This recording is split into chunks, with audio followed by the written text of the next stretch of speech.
اس کی ہچکیاں بن گئی تھیں اور وہ وہیں زمین پر بیٹھتی چلی گئی تھی۔ اس کا رواں رواں کانپ رہا تھا۔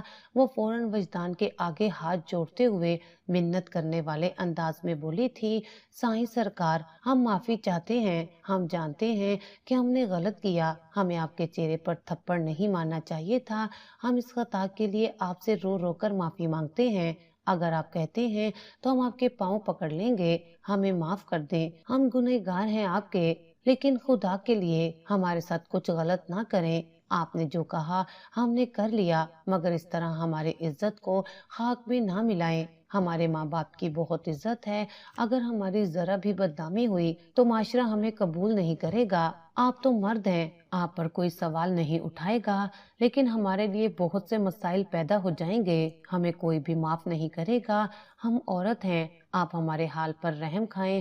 اس کے منہ میں جو آ رہا تھا وہ بولتی جا رہی تھی، اس کو معلوم تھا یہ شخص پتھر دل ہے، اس کو معاف نہیں کرے گا، لیکن وہ اس بات کو فراموش کر چکی تھی کہ وہ بستر پر بیٹھا شخص اس سے محبت کرتا ہے، پہلی نظر کی محبت، اور یہ محبت انسان کو ختم کرنے کی طاقت رکھتی ہے۔ وجدان اپنی جگہ سے کھڑا ہوا تھا، اس وقت وہ کالے سیاہ لباس میں موجود تھا، بال جل سے سیٹ تھے، چہرے پر سنجیدگی تھی، وہ قدم با قدم چلتا ہوا افشاں کے قریب آ گیا تھا، جبکہ افشاں خود میں ہی سمٹتی چلی گئی تھی، اس نے بے ساختہ جھک کر افشاں کو اپنی باہوں میں اٹھایا تھا، وہ کسی مچھلی کی مانند تڑپتی تھی اور اس کے آگے ہاتھ جوڑتے ہوئے ایک بار پھر لب کشائی کرنے لگی تھی، مگر اسی پل وجدان نے اپنا بھاری ہاتھ اس کے لبوں پر جما دیا تھا اور اس کو دیکھتے ہوئے بولا تھا، جیسا تم سوچ رہی ہو ویسا کچھ نہیں ہے، میں تمہارے ساتھ کچھ بھی غلط نہیں کرنا چاہتا، اور نہ ہی میں نے تم سے نکاح اس لیے کیا تھا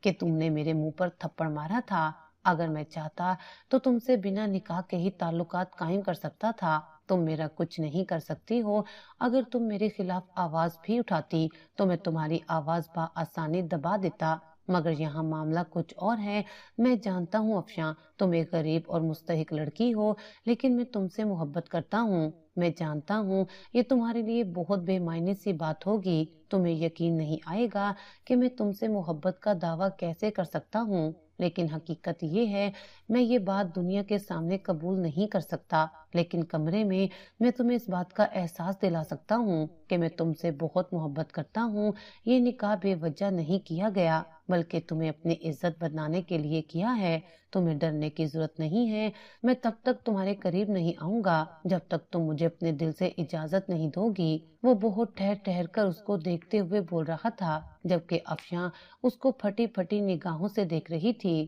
اس کو یقین نہیں آ رہا تھا کہ سامنے بیٹھا اتنا شاندار مرد اس سے محبت کا دعوے دار ہے، وہ بے یقین لہجے میں بولی، نہیں سرکار سائیں، آپ جھوٹ بول رہے ہیں، آپ میرا فائدہ اٹھانا چاہتے ہیں۔ اس کی ڈری سہمی آواز سن کر وجدان کے چہرے پر ایک بھولی بھٹکی مسکان آئی تھی اور وہ اس کے معصوم چہرے کو اپنے ہاتھ کے پیالوں میں تھامتے ہوئے بولا تھا، میں تم سے جھوٹ کیوں بولوں گا اور مجھے تم سے جھوٹ بول کر حاصل کیا ہوگا، تم میری بیوی ہو، میں تمہارے ساتھ کچھ بھی کر سکتا ہوں، تم میرے سامنے اف نہیں کر سکتی، لیکن میں حقیقت بول رہا ہوں، میں نے آج تک کبھی کسی سے محبت نہیں کی، کبھی کسی کے سامنے بیٹھ کر محبت کا دعویٰ نہیں کیا، محض تم ایک واحد لڑکی ہو جس کے سامنے بیٹھ کر سردار وجدان خان اپنی محبت کا اظہار کر رہا ہے، میں نے کبھی نہیں سوچا تھا کہ میں کسی نسوانی وجود کی طرف مائل ہوں گا، لیکن ایسا ہو چکا ہے، میں بے بس ہوں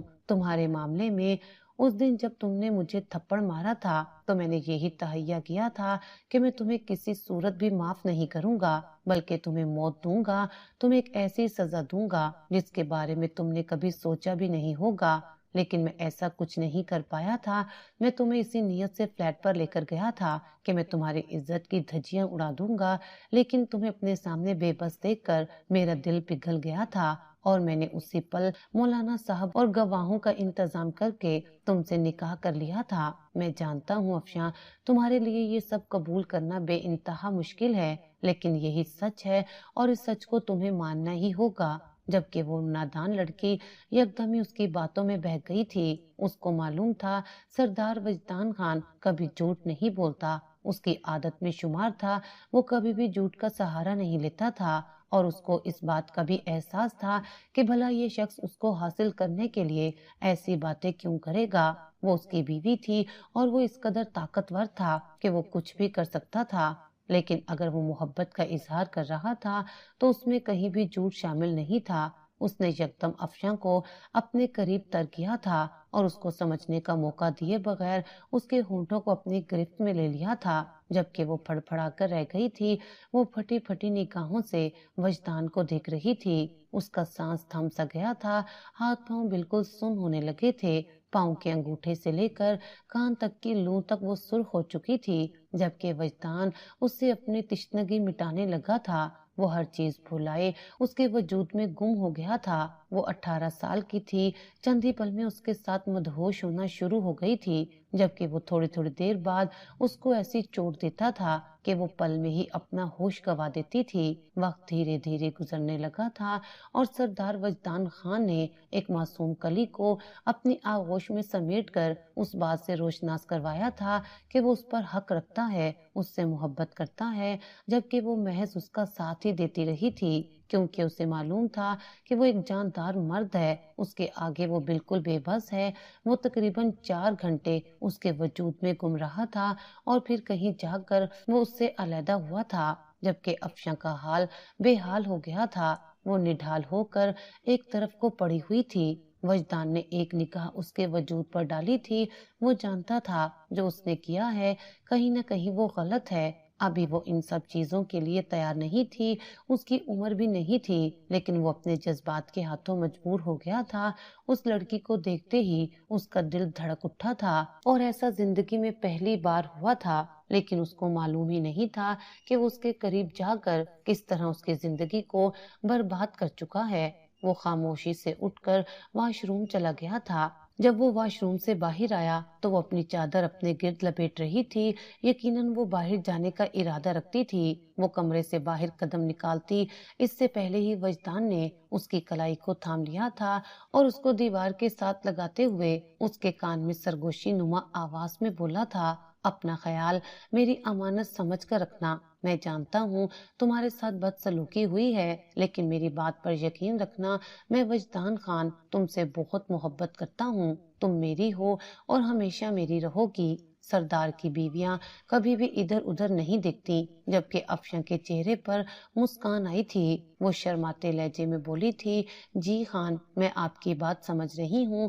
اس کا چہرہ لال سرخ ہو رہا تھا، یقیناً وہ وجدان کی باتوں پر ایمان لے آئی تھی۔ وجدان نے اس کے معصوم چہرے کو دیکھا تھا جو اس کی شدتوں سے لال ہو رہا تھا۔ اس نے ایک محبت بھرا بوسہ اس کے ماتھے پر دیا تھا اور اس کے گال پر ہاتھ رکھتے ہوئے بولا تھا، فی الحال کے لیے تم گھر جاؤ اور آرام کرو، کل ٹائم سے کام پر آ جانا اور اپنے شوہر کی خدمت بھی کر لینا۔ وہ اس کے معنی خیز انداز کو بخوبی جانتی تھی، اس لیے شرماتے ہوئے کمرے سے چلی گئی تھی، جبکہ پیچھے وجدان نے ایک زوردار کہکر لگایا تھا، جو وہ چاہتا تھا وہ حاصل کر لیتا تھا۔ اس کو اپنے آپ پر غرور تھا، وہ اس لڑکی سے محبت کرتا تھا، لیکن ساتھ میں اس کو برباد بھی کرنا چاہتا تھا۔ ایک گہری سانس ہوا کے سپرد کر کے اس نے اپنے آپ کو آئینے میں دیکھا تھا، بال ترتیب سے بنا کر وہ شہر کی طرف گامزن ہو گیا تھا۔ اس کا ارادہ اپنے بزنس پارٹنر سے ملاقات کرنے کا تھا۔ کافی دنوں سے وہ ایک ضروری بات کرنا چاہتا تھا، جس کے لیے وجدان سے ملاقات کرنے کے لیے پاگل ہو رہا تھا۔ ایک لمبی مسافت طے کر کے وہ شہر پہنچ گیا تھا اور سب سے پہلے اس نے اپنے بزنس پارٹنر رحمان شاہ سے ہی ملاقات کی تھی۔ دونوں ایک دوسرے کو دیکھ بغل گیر ہوئے تھے، وہ دونوں آپس میں گہری دوستی رکھتے تھے۔ وجدان کا اس نے ایسے وقت میں ساتھ دیا تھا کہ وہ کبھی بھول نہیں سکتا تھا، اس لیے وجدان ہمیشہ اس کو عزت دیتا تھا، اس کو اپنے سر پر بٹھاتا تھا، اس کی کوئی بات مسترد نہیں کرتا تھا۔ آج بھی شاید وہ اپنا کوئی مطالبہ لے کر آیا تھا جس کو وجدان پورا کرنے کا بھرپور ارادہ رکھتا تھا۔ وہ دونوں ایک ہوٹل میں بیٹھے ہوئے تھے، ارادہ تو بزنس میٹنگ کا تھا، لیکن اس سے پہلے وجدان رحمان کی وہ ضروری بات سننا چاہتا تھا جس کے لیے وہ کافی عرصے سے بے چین ہو رہا تھا۔ رحمان شاہ اس کی جانب دیکھتے ہوئے بولا، میں جانتا ہوں سردار وجدان خان، تمہاری سوچ بہت منفرد ہے اور تم ایک الگ طبیعت کے انسان ہو، تم ایک جاگیردار ہو، تمہارے سر گدی ہے، مگر آج میں تم سے جو مانگنے والا ہوں وہ بہت بڑا ہے۔ مجھے لگتا ہے کہ تم میری بات پر اختلاف نہیں کرو گے، کیونکہ تم میرے اچھے دوست ہو اور میری بات کو سمجھو گے، میرے جذبات کو سمجھو گے۔ جبکہ وجدان سینے پر ہاتھ باندھے اس کو باغور سن رہا تھا، وہ سمجھ گیا تھا کہ معاملہ کافی گمگیر ہے۔ جبھی رحمان شاہ تحمید باندھ رہا تھا، ورنہ جب بھی کوئی بات ہوتی تھی تو وہ سیدھا منہ پر بول دیا کرتا تھا۔ وہ مزید بولا، میں آج تم سے اپنی بہن کا رشتہ مانگنے کے لیے آیا ہوں۔ میری بہن ثنا تمہیں بہت پسند کرتی ہے، کئی بار وہ میرے سامنے تمہارا ذکر کر چکی ہے، اور میرا بھی کچھ ایسا ہی ارادہ ہے۔ اگر تم میری بہن سے شادی کر لو گے تو ہمارے تعلقات مزید مضبوط ہو جائیں گے اور کاروبار میں بھی بہت فائدہ ہوگا۔ بابا کی بھی یہی خواہش ہے۔ اگر تم ثنا کے لیے ہاں بولتے ہو تو وہ بڑا پروجیکٹ بھی ہمیں بآسانی مل سکتا ہے۔ جبکہ یہ بات سن کر وجدان کی آنکھوں میں چمک آئی تھی۔ جس پروجیکٹ کو وہ دونوں حاصل کرنا چاہتے تھے وہ پروجیکٹ رحمان شاہ کے باپ کے ہاتھ میں آیا تھا۔ یہی وجہ تھی کہ وہ چند پل کے لیے خاموش ہو گیا تھا۔ یکدم اس کی آنکھوں کے سامنے افشاں کا شرمایا شرمایا روپ آیا تھا۔ ابھی تازہ تازہ محبت کا اظہار ہی تو وہ اس کے سامنے کر کے آ رہا تھا، اور اب ثنا سے نکاح وہ چند پل کے لیے خاموش ہو گیا تھا اور رحمان کی جانب دیکھتے ہوئے بولا تھا، میں تمہارے جذبات اور تمہاری بات کو سمجھ رہا ہوں۔ وہ پروجیکٹ ہمارے لیے بے انتہا ضروری ہے۔ ثنا ایک اچھی لڑکی ہے، لیکن پھر بھی رحمان، مجھے سوچنے کے لیے وقت درکار ہے۔ میں گدی نشین ہوں، میں اپنے باپ دادا کی مرضی کے خلاف شادی نہیں کر سکتا۔ ان لوگوں کو یہ بات بتانی ہوگی اور اپنی پسند کا اظہار بھی کرنا ہوگا، تب کہیں جا کر یہ رشتہ طے ہو سکتا ہے۔ اس لیے مجھے 1-2 ماہ کا وقت چاہیے۔ جبکہ رحمان کی تو باتیں ہی کھل اٹھی تھی، وہ فوراً خوشی کا اظہار کرتے ہوئے بولا تھا، بالکل، تمہیں جتنا وقت چاہیے میں تمہیں دینے کے لیے تیار ہوں، لیکن پلیز وجدان، میری بات سمجھنے کی کوشش کرنا۔ یہ پروجیکٹ ہم دونوں کے لیے بے انتہا ضروری ہے، اس لیے جتنا جلدی ہو سکے اپنا فیصلہ سنا دو۔ بہرحال میں تمہیں یہ پروجیکٹ دینے کے لیے راضی ہوں، لیکن اگر تم ثنا کے لیے ہاں بولتے ہو تو۔ جبکہ وجدان سوچ میں پڑ چکا تھا، اس کو سمجھ نہیں آ رہا تھا کہ وہ کیا بولے۔ فی الحال کے لیے اس نے اپنا دماغ اس طرف نہیں لگایا تھا اور محض ڈنر کر کے وہ حویلی کی طرف واپس آ گیا تھا۔ ڈرائیونگ کرتے وقت بھی اس کے دماغ میں یہی سب سوچیں چل رہی تھیں۔ کیا اسے ثنا کے لیے ہاں بول دینی چاہیے تھی؟ اگر وہ ہاں بول دیتا تو پھر افشاں کا کیا ہوتا؟ یہ سوچ آتے ہی وہ چند پل کے لیے اپنی گاڑی تک رک گیا تھا۔ اس کے لیے افشاں بہت اہمیت رکھتی تھی۔ اس نے محض اس کی زندگی برباد کرنے کے لیے نکاح نہیں کیا تھا، بلکہ وہ اس کو پسند کرتا تھا، اور ایسا پہلی بار ہوا تھا کہ وجدان خان کسی کو پسند کرنے لگا تھا۔ کچھ دیر سوچنے کے بعد اس نے اپنی گاڑی کا رخ افشاں کے گھر کی طرف کیا تھا۔ وہ اس کے گھر میں چھپ کر داخل ہونا چاہتا تھا، کچھ وقت اس کے ساتھ گزار کر وہ حویلی جانا چاہتا تھا۔ اس کا دماغ بہت زیادہ الجھا ہوا تھا اور ابھی فی الحال اسے سکون چاہیے تھا، اور سکون محض افشاں کے پاس ہی تھا۔ چند پل کی مسافت کے بعد وہ گاؤں کی حدود میں داخل ہو گیا تھا اور سیدھا گاڑی افشاں کے گھر کے سامنے روکی تھی۔ وہ گھر میں دستک دے کر اندر نہیں داخل ہوا تھا، بلکہ ان کے گھر میں کود گیا تھا۔ 2 کمروں پر مشتمل وہ کچا سا مکان بہت خوبصورتی سے سجایا ہوا تھا۔ اس نے گھر کو دیکھتے ہی سرگوشی کی تھی۔ گھر ہے یا صابن دانی، اتنا چھوٹا، مگر فی الحال اس نے سر جھٹک دیا تھا۔ اس کی محبوب بیوی اس گھر میں موجود تھی، اس لیے یہ گھر بھی فی الحال اس کو بہت عالیشان لگ رہا تھا۔ وہ قدم با قدم چلتا ہوا ایک کمرے کے پاس ٹھہرا تھا۔ کمرے میں جھانک کر دیکھا تو 2 چارپائیاں موجود تھیں۔ وہ سمجھ گیا تھا کہ یہ افشاں کے ماں باپ کا کمرہ ہے۔ یقیناً اس کی بیوی دوسرے کمرے میں موجود تھی۔ وہ سیدھا دوسرے کمرے میں داخل ہوا تھا، کمرہ اندر سے بند کر لیا تھا اور سیدھا چارپائی کی طرف بڑھا تھا۔ افشاں ہوش و حواس سے بے گانہ گہری نیند میں تھی جب اچانک اسے اپنے چہرے پر کسی کا لمس محسوس ہوا تھا۔ اس نے بے ساختہ اپنی آنکھیں کھولی تھیں اور وجدان کو اپنے اوپر جھکا دیکھ اس کا چلتا سانس رک گیا تھا۔ وہ کچھ کہتی اس سے پہلے ہی وجدان اس پر جھکتا چلا گیا تھا اور اس کو اپنا احساس دلانے لگا تھا، جبکہ وہ بھی مطمئن ہو کر اپنا آپ اس کو سونپ گئی تھی۔ اس کو خوف بھی آ رہا تھا کہ اگر اس کے ماں باپ جاگ جاتے تو اس کی بہت بدنامی ہونی تھی، لیکن پھر وہ یہ سوچ کر مطمئن ہو گئی تھی کہ جب اس کے ماں باپ نیند کی گولی لے کر سوتے تھے تو ان دونوں کی آنکھ صبح سے پہلے نہیں کھلتی تھی۔ وقت دھیرے دھیرے گزرنے لگا تھا۔ افشاں اور وجدان کے نکاح کو پورا 1 ماہ بیت گیا تھا اور اس 1 ماہ کے درمیان ان دونوں کے درمیان ہر دیوار گر چکی تھی۔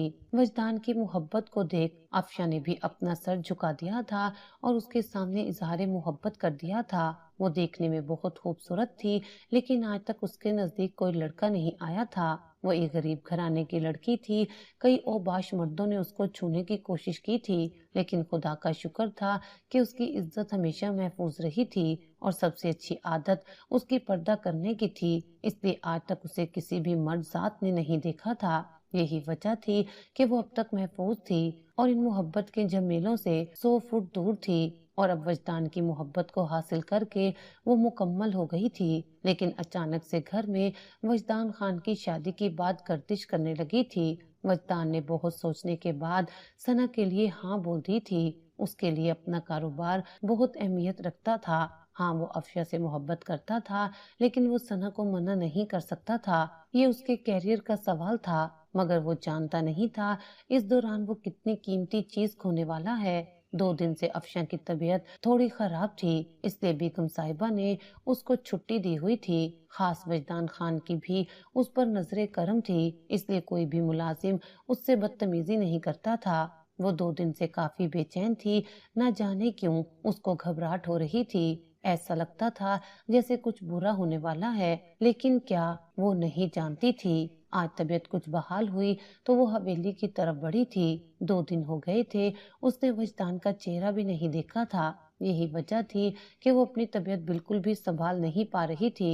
اس سے پہلے بھی اس کی طبیعت خراب ہوئی تھی، مگر اس دوران وجدان خاموشی سے اس کے گھر آ گیا تھا، مگر اس بار اس نے گھر کا چکر بھی نہیں لگایا تھا۔ وہ جیسے ہی حویلی پہنچی تو سارا نظام دیکھ کر دنگ رہ گئی تھی۔ حویلی کو لائٹوں سے سجایا جا رہا تھا، اس کے ماتھے پر بلائے تھے۔ وہ جیسے ہی حویلی میں داخل ہوئی تو ہر طرف گہما گہمی کا عالم تھا، کوئی کچھ کر رہا تھا تو کوئی کچھ۔ وہ حیرت زدہ تھی اور فوراً ہی نجمہ کے پاس گئی تھی اور اس سے دریافت کرنے پر معلوم ہوا تھا کہ وجدان خان شادی کر رہے ہیں اپنے بزنس پارٹنر کی بیٹی ثنا سے، اور تقریباً 1 ہفتے بعد ان دونوں کا نکاح ہے اور جلدی رخصتی بھی ہو جائے گی۔ جبکہ یہ خبر سن کر افشاں کے قدموں تلے سے زمین نکل گئی تھی۔ وہ پھٹی پھٹی نگاہوں سے نجمہ کو دیکھ رہی تھی۔ یہ کیسے ہو سکتا تھا؟ اس کو کچھ سمجھ نہیں آیا تھا۔ وہ بے ساختہ بولی تھی، سردار کہاں پر ہے؟ اس کا لہجہ نم تھا۔ نجمہ نے حیران ہو کر اس کو دیکھا تھا، اس کے چہرے کی رنگت اڑ گئی تھی۔ نجمہ کو بہت کچھ غلط ہوتا ہوا محسوس ہوا تھا۔ وہ فوراً افشاں کو تھامتے ہوئے بولی تھی، کہیں سردار سے عشق تو نہیں کر بیٹھی؟ اگر ایسا ہے تو یہ بھول اپنے دماغ سے نکال دو۔ وہ بڑے لوگ ہیں، ہم جیسوں کی ان کے سامنے کیا اوقات؟ جبکہ وہ پل میں ہی نڈھال ہو کر وہیں کرسی پر ڈھہ گئی تھی۔ اس کو یقین نہیں آ رہا تھا کہ اس کا استعمال کرنے کے بعد وجدان خان اس کے ساتھ ایسی بدسلوکی کرے گا، اس کے سامنے کسی اور عورت کو لا کر کھڑا کر دے گا۔ وہ تو محبت کا دعوے دار تھا، اس کی پرواہ کرتا تھا، اس سے پیار کرتا تھا، لیکن یہ اس کے ساتھ کیا ہوا تھا اس کو کچھ سمجھ نہیں آ رہا تھا۔ کئی دنوں سے وہ یہ بھی محسوس کر رہی تھی کہ اس کے اندر کوئی جان پڑ رہی ہے، لیکن ابھی تک اس نے یہ بات وجدان کو نہیں بتائی تھی۔ اس کا ارادہ تھا کہ وہ یہ بات وجدان کو بتائے گی، مگر اب یہ خبر سن کر اس پر سختہ طاری ہو گیا تھا۔ نجمہ کی بات غلط ثابت نہیں ہوئی تھی۔ دھیرے دھیرے معاملات طے ہونے شروع ہو گئے تھے۔ وجدان 1 ہفتے سے حویلی نہیں آیا تھا۔ اس کا ارادہ بارات والے دن حویلی آنے کا تھا، کیونکہ اس کو معلوم تھا حویلی میں افشاں بھی موجود ہوگی اور وہ اس کا سامنا کسی صورت نہیں کر پائے گا، مگر ایک نہ ایک دن تو اس کو پہنچنا ہی تھا۔ آج بارات کا دن تھا اور وجدان حویلی آ گیا تھا۔ کمرے میں ہی وہ تیار ہو رہا تھا۔ تمام ملازمین کاموں میں مصروف تھے۔ جب افشاں بہت احتیاط کے ساتھ اس کے کمرے میں داخل ہوئی تھی، اس کو کمرے میں آتا دیکھ کر وجدان نے ضبط سے اپنے چبڑے بھینچے تھے۔ جس لڑکی سے وہ بھاگ رہا تھا وہی اس کے پاس آ گئی تھی۔ اس کو دولہے کے لباس میں دیکھ اس کا دل کئی حصوں میں تقسیم ہوا تھا۔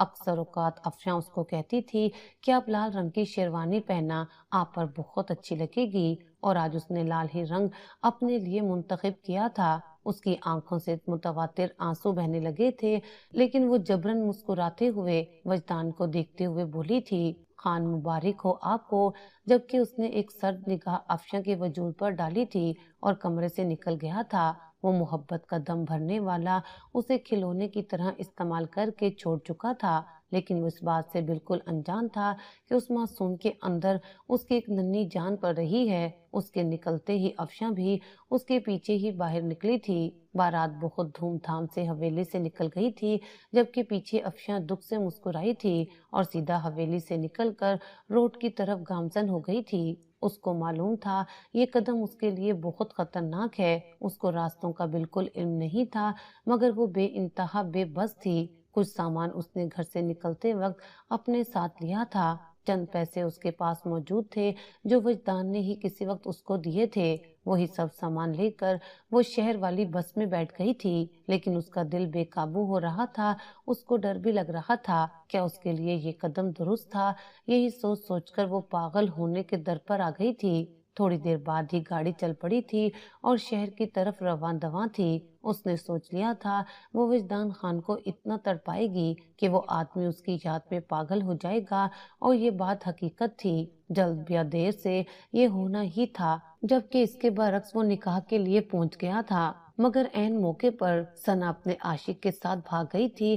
یہ بات بالکل جھوٹ ثابت ہوئی تھی کہ ثنا وجدان کو پسند کرتی تھی، وہ کسی اور کو چاہتی تھی۔ وجدان کا بزنس پارٹنر رحمان اور اس کا باپ ہی ثنا کی شادی وجدان سے کروانا چاہتے تھے، لیکن ثنا نے موقع کا فائدہ اٹھایا تھا اور سب کی آنکھوں میں دھول جھونک کر بہت دور نکل گئی تھی، جبکہ وجدان پیچو تاب کھا کر رہ گیا تھا۔ اس کی عزت دو کوڑی کی ہو گئی تھی، سب اس پر تھو تھو کر رہے تھے۔ اس کو یقین نہیں آ رہا تھا یہ اس کے ساتھ کیا ہو گیا ہے۔ وہ فوراً ہی وہاں سے نکل کر حویلی کی طرف گامزن ہو گیا تھا۔ پورے گاؤں کو معلوم تھا کہ سردار وجدان خان کی شادی ہونے والی ہے، اور جب یہ بات پورے گاؤں میں پھیلی کہ وجدان خان کی ہونے والی بیوی اپنے عاشق کے ساتھ بھاگ گئی ہے تو اس کی بے انتہا بدنامی ہوئی تھی۔ 2 دن گزر جانے کے بعد یکدم اس کو افشاں کا خیال آیا تھا۔ 2 دن گزر گئے تھے اور افشاں سے اس کی ملاقات نہیں ہوئی تھی۔ وہ سیدھا نجمہ کے پاس آیا تھا اور نجمہ نے یہی بتایا کہ وہ اپنے گھر ہے، 2 دن سے وہ حویلی آئی ہی نہیں ہے۔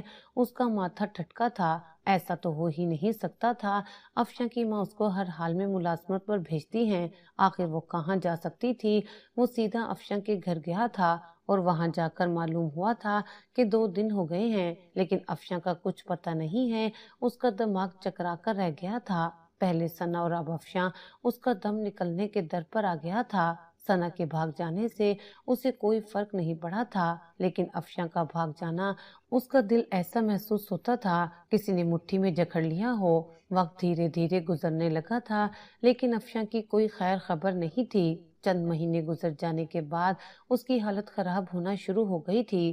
وہ پاگلوں کی طرح افشاں کو ڈھونڈنے لگا تھا، لیکن اس کا کہیں بھی پتہ نہیں مل رہا تھا۔ پورے گاؤں کو معلوم ہو گیا تھا کہ سردار وجدان خان افشاں سے نکاح کر چکے ہیں، اور جب یہ بات حویلی میں پھیلی تو سب دنگ رہ گئے تھے کہ ملازم کی بیٹی سے سردار نے شادی کر لی ہے، مگر اس کو کسی سے کوئی فرق نہیں پڑتا تھا۔ وقت گزرتا جا رہا تھا اور افشاں کو گئے پورے 4 سال کا وقفہ بیت گیا تھا۔ اس دوران وجدان کو بہت کہا گیا تھا کہ تم شادی کر لو، لیکن وہ خاموش ہو گیا تھا۔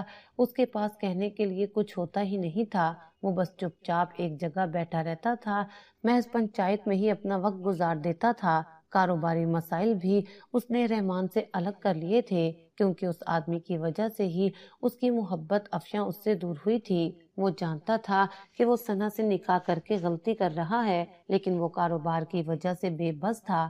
اس نے سوچا تھا کہ نکاح ہو جانے کے بعد وہ افشاں کو بھی بیوی کے طور پر قبول کرے گا اور اس کو ایک الگ گھر میں رکھے گا، کسی کو یہ بات معلوم نہیں ہونے دے گا کہ افشاں اس کی بیوی ہے، مگر قدرت کو کچھ اور ہی منظور تھا۔ لیکن کہتے ہیں نا، جب خدا سے تڑپ کر دعا مانگی جائے تو رب العالمین اپنے بندے کی دعا ضرور پوری کرتا ہے۔ جب حضرت یعقوب علیہ السلام کو ان کا بیٹا 40 سال بعد مل گیا تھا تو پھر وہ تو ایک معمولی سی انسان تھی، بھلا وہ کیسے نہ ملتی۔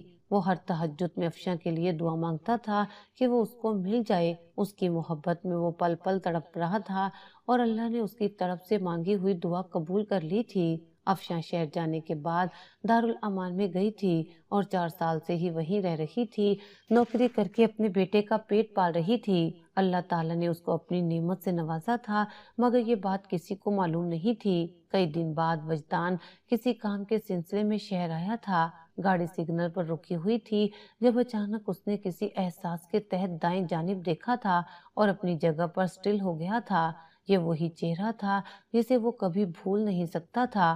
وہ کالے رنگ کے لباس میں تھی، بال بکھرے ہوئے تھے، سر پر دوپٹہ جمائے کافی ہوا سے باختہ لگ رہی تھی۔ ایک بچے کا ہاتھ تھامے وہ مسلسل گاڑیوں کا رش ختم ہونے کے انتظار میں تھی اور وہ اس کے ساتھ موجود بچے کو دیکھتے ہی سمجھ گیا تھا کہ یہ اس کی ہی سنتان ہے۔ اس کے نقوش صاف وجدان جیسے تھے۔ وہ تڑپ کر گاڑی سے باہر آیا تھا اور بھاگ کر افشاں کی طرف دوڑا تھا۔ اپنے سامنے کئی سالوں بعد وجدان کو دیکھ وہ بھی اپنی جگہ پر سٹل ہو گئی تھی۔ اس کو یقین نہیں آ رہا تھا کہ یہ شخص اس کے سامنے کھڑا ہوا ہے، جبکہ وجدان خان گاؤں کا گدی نشین اپنی منوانے والا پوری دنیا کے سامنے بے ساختہ گھٹنوں کے بل بیٹھا تھا اور افشاں کے آگے ہاتھ جوڑتے ہوئے بولا تھا، مجھے معاف کر دو افشاں، خدا کے لیے میری خطا کو معاف کر دو۔ افشاں، میں تمہارے لیے کتنا پاگل ہوا ہوں یہ میں اور میرا خدا جانتا ہے۔ اللہ کے لیے میرے پاس واپس آ جاؤ۔ خدا کی قسم میں نے دوسری شادی نہیں کی ہے۔ میں نے پورے گاؤں کو بتا دیا ہے کہ تم میری بیوی ہو اور وہ مجھ سے دور ہو گئی ہے، مگر میں اب تمہیں دوبارہ دور ہونے نہیں دوں گا۔ یہ کہتے ہی اس نے افشاں کو اپنے گلے سے لگایا تھا، جبکہ وہ بالکل سن تھی۔ اس کو یقین نہیں آ رہا تھا کہ سردار وجدان خان اس کے قدموں میں بیٹھا ہوا ہے۔ اس شخص کی حالت دیکھ وہ حیرت زدہ رہ گئی تھی۔ آنکھوں کے نیچے ہلکے چہرہ مرجھایا ہوا، وہ پہلے سے کافی کمزور لگ رہا تھا، جبکہ 3 سال کا ریان فوراً ہی تڑپ کر اپنی ماں سے لگا تھا اور جیسے ہی کسی کے ننھے ہاتھ اس کو اپنے پاؤں پر محسوس ہوئے تو اس نے دم بخود ہو کر کبھی اس بچے کو دیکھا تھا تو کبھی افشاں کو، اور پھر وہ بات بھی افشاں نے بتا دی تھی کہ یہ سنتان اسی کی ہے۔ وہ خوشی سے نہال ہو گیا تھا۔ اس نے ایک بار پھر یہ سوال نہیں پوچھا تھا کہ وہ کہاں رہی تھی، یہ 4 سال اس نے کہاں گزارے تھے۔ اس نے ایک بار بھی یہ نہیں کہا تھا کہ یہ بیٹا اس کا نہیں ہے۔ اس کو افشاں پر یقین تھا اور اس کا یقین ہی افشاں کے دل میں ایک بار پھر اس کے لیے محبت پیدا کر چکا تھا۔ وہ اس کو لیے حویلی آ گیا تھا۔ ان کا استقبال بہت شاندار انداز میں کیا گیا تھا۔ اپنا پوتا دیکھ اس کی ماں نہال ہو گئی تھی۔ اس کو دیکھتے ہی سب پہچان گئے تھے کہ یہ محض وجدان کی اولاد ہی ہو سکتا ہے، اور یہ بات حقیقت ہے۔ انتظار کا پھل ہمیشہ میٹھا ہوتا ہے۔